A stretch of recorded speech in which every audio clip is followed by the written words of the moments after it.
এই দেখো লোকেশন, আমার গাড়িটা ওখানে রাখাই আছে। কাজ হয়ে গেল, বললাম কিছুক্ষণ পর ববে আমারটাও। এখন বাড়ির দিকে যাচ্ছি। হয়ে গেছে, দেখো কত সুন্দর জায়গা।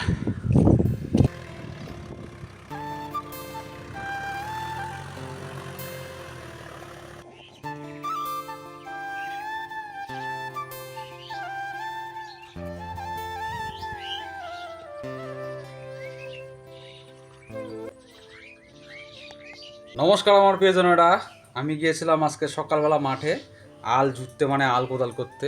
ধান কাটতে হবে, তার আগে একটু আলগুলো ঝুঁটতে হবে, ঘাস হয়ে গেছে।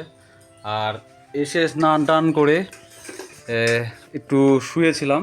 এদিকে দেখি মিষ্টুর রান্না বাড়ি করে একেবারে কমপ্লিট করে দিয়েছে, পাকা গিন্নিগুলোর মতো। মানে খুব খুশি হয়ে গেছি আমি।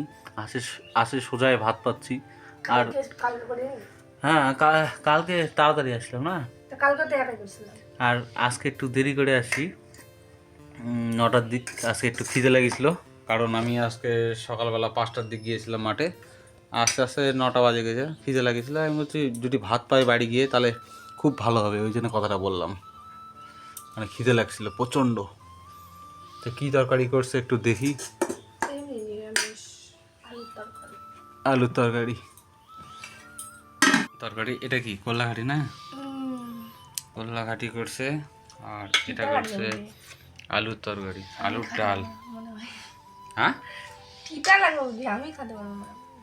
তিতা লাগবে একটু। পেঁয়াজ দাওনি? পেঁয়াজ দিলে অতটা তিতা লাগবে না। আলু দিচ্ছে, আলুই তো বেশি দিচ্ছি। এটা হচ্ছে আলুর ডাল।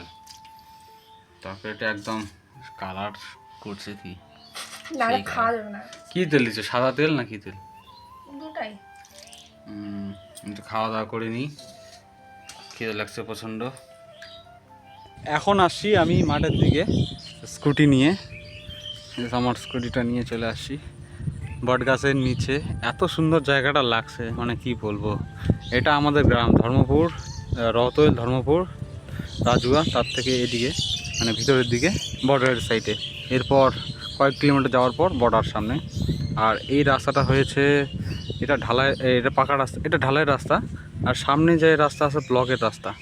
আর এটা টোটালটা, মানে এই রাস্তাটার আশেপাশে টোটালটা লাগিয়েছে পাট। আর পাটের ওই পার মানে কোনো কিছু লাগায়নি, শুধু আশেপাশে পাট লাগিয়েছে একটাই কারণে, যেটা হচ্ছে এই যে খাল ডোবাগুলো আছে, এই দেখতে পাচ্ছেন, এগুলোতে জাগ দেবে, জাগ দেওয়ার জায়গা আছে, তাই এগুলো পাট লাগিয়েছে। এগুলো পাট তুলে আবার এখানে ধান হবে। আর এই গাছটার ছায়া মানে এত সুন্দর লাগছে, বট গাছের ছায়া। আপনারা যারা হয়তো জানেন না যে গ্রামেগঞ্জে বট গাছের ছায়া যদি একবার আরাম করেন, পাকা বাড়ি মানে এসির হাওয়া, এসির বাড়ি ফেল হয়ে যাবে। এত সুন্দর লাগে এই বট গাছের নিচে ছায়াটা, মানে সব কিছু হার মানায় দিবে এই বট গাছ। আর আমার মাঠের দিকে আসার একটা কারণ আছে, যে মাঠের দিকে আসি আমাদের এখানে এই পাট গাছের ওই পার যে আমাদের একটু জমি আছে 10 কাঠার মতো, সেখানে ট্রাক্টরের শব্দ হয়তো নিশ্চয়ই পাচ্ছেন। ওখানে হাল বোয়াই নেব, ট্রাক্টর দিয়ে হাল বোয়াই নেব। কদিন পর কাদা করে আবার আমার যে বিচন ফেলাইছি সেই বিচন দিয়ে ওখানে ধান রোপণ করব।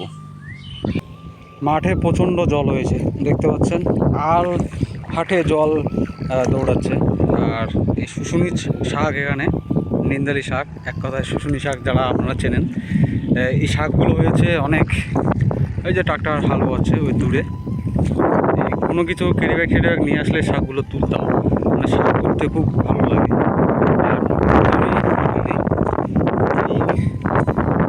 সামনে গিয়েই আমাদের এই দেখো লোকেশন, আমার গাড়িটা ওখানে রাখাই আছে। কাজ হয়ে গেল, বললাম কিছুক্ষণ পর ববে আমারটাও। এখন বাড়ির দিকে যাচ্ছি। হয়ে গেছে, দেখো কত সুন্দর জায়গা। বাড়ি এখনই আসলাম, মায়ের ভাত দিব। মা তো কোনো মতেই খাবে না ভাত, জোর করে নিয়ে বসালাম। ভাত দিয়েছি কতগুলো দেখো, একটা ছোট বাচ্চা তার থেকে বেশি খাবে, যেটা এক হাতাও নয়। এই ভাতটা এখন নিজের হাত দিতে জীবনও খাবে না, আমি যদি না খাওয়াই দিই। 1 বছর পর যদি এরকম সমস্যা হয় যে আবার নিজের হাতে খাওয়াতে লাগবে, তাহলে কখন কি করব? মাঠের কাজ করব না এরকম বাড়ির এই ঝামেলাগুলো। কি হয়েছে কিছু বোঝাও যাচ্ছে না।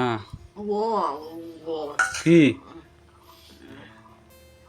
এই ভাতটা যদি না খায় তাহলে তো আরেক সমস্যা, একবার বিছানায় পড়ে গেলে আরেক সমস্যা হয়ে যাবে। এখন এগুলো কথা বলতেও হয় না যে টাকা পয়সার সমস্যা চলতেছে, তার মধ্যে যদি এরকম ডাক্তার দেখাই তাহলে কীরকম টাকা পয়সা খরচ হবে সেটা আমি জানি, আপনারা হয়তো বুঝবেন না যে ডাক্তার দেখাও ডাক্তার দেখাও। কিন্তু ডাক্তার কী দেখাবো, ডাক্তার দেখালেই বলেছে ওষুধ লেগে দিচ্ছে, ওই একই ওষুধ বারবার। কী অবস্থার মধ্যে পড়ছি সেটা আমি বুঝতেছি, কী আর বলবো। কি ঝাল হয়েছে? ঝাল নিজের হাতে তো খাওয়া পারবে না, নিজের হাতে তো খাবেন না। খাও, ঝালে ঝুলে নিরামিষ তরকারি না হলে খাওয়ার ইচ্ছা করে না, ওই জন্য মিষ্টি একটু ঝাল দিয়েছে। এটা তত ঝাল নাই, একমাত্র ঘাটির ঝাল দিয়েছে, ওই ঘাটিটা দিইনি মাকে, ওই জন্য। জল খাবেন? থামো, আগাড়া খাও।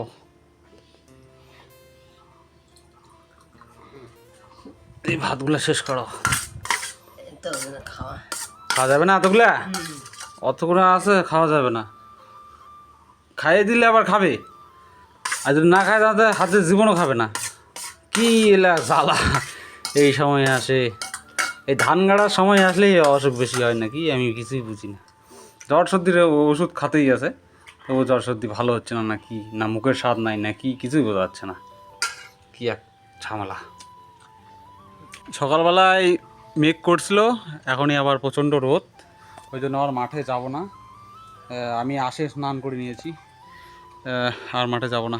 মায়ের হাতটা ধুয়ে দিয়ে তখন একটু আরাম করবো, আরাম করে একটু মাঠের দিকে যাবো, যাই দেখবো যে আর যে 10 কাঠা জমিটা আছে ওটা ঢালবো না হলো কি না। নে হাত হাত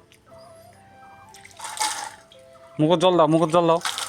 হয়েছে হয়েছে, হাত ধোয়া হবে না অত, নিজের হাত তো খাননি।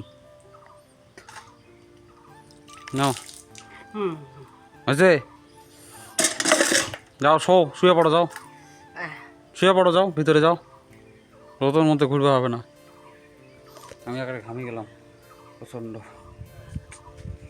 এটা কালকে রাত্রেবেলার ভিডিও, কালকে রাত্রিবেলা মাকে মুড়ি খাওয়াচ্ছিলাম সেই ভিডিওটা। মানে খাতেই যাচ্ছে না কোনো মতেই, মানে জোর করে খাওয়ালাম, না খাওয়ালে শরীরের অবস্থা তো খারাপ হয়ে যাবে, তাই জলও খাওয়াচ্ছি তার সঙ্গে মুড়ি খাওয়াচ্ছি, মানে কি এক অবস্থা বুঝতে পারছি না যে হয়েছেটা কি। কিন্তু খাইয়ে দিলে আবার খাচ্ছে, আর না খাইয়ে যদি নিজের হাত দিয়ে খায় তাহলে খাচ্ছে না।